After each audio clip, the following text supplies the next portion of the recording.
Hello, dear friends. The first attempts to build flying aircraft carriers date back almost as far as aviation itself. As early as 1916, the flying boat Porte Baby was built in Great Britain. This large, three-engine aircraft, designed for reconnaissance, could also be used as a bomber. But due to its enormous size, low speed, and limited maneuverability, the Porte Baby was an easy target for German pilots. The idea for ensuring the aircraft's safety was ingenious. A lightweight Bristol Scout fighter was specially mounted on the upper wing of the Porte Baby. In May 1916, the Bristol Scout fighter successfully detached from its carrier. Despite the confirmed ability to take off from the air, further testing was suspended, and the Porte Baby flying boats were taken out of service. The next stage in the development of flying aircraft carriers was not small aircraft, but airships.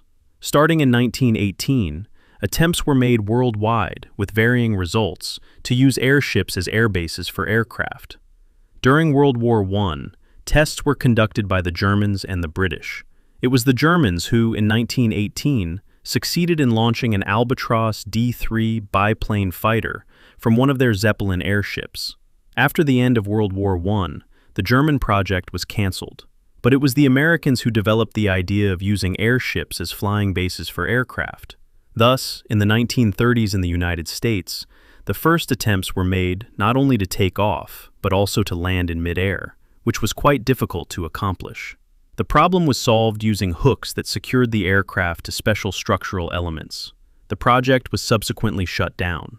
In the USSR, experiments were conducted with TB-3 heavy bombers and small single-engine Polikarpov 116 fighters. This project was named Zveno. It is worth noting that aircraft taking off from a flying aircraft carrier would not only provide protection for the flying aircraft carrier, but could also serve as independent small bombers capable of striking precision targets.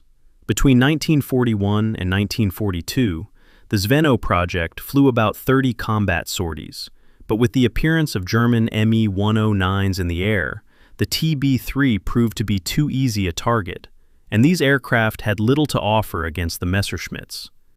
In the early 1970s, a concept was developed in the US that envisioned a single Boeing 747 carrying up to 10 microfighter aircraft. According to the plan, the microfighters were to carry a wide range of weapons capable of striking both air and ground targets.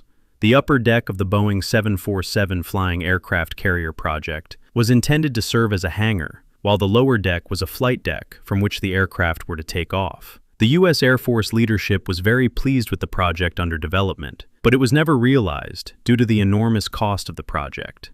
And what is happening today? With the rapid development of drones, manufacturers of unmanned aerial vehicles are discussing the possibility of creating flying aircraft carriers for them in the very near future. Airborne aircraft carriers transport unmanned aerial vehicles to the combat zone, and from there, a swarm of drones capable of striking any target takes off. Perhaps this seems like science fiction now, but once upon a time, a human soaring into the skies was also considered a fairy tale.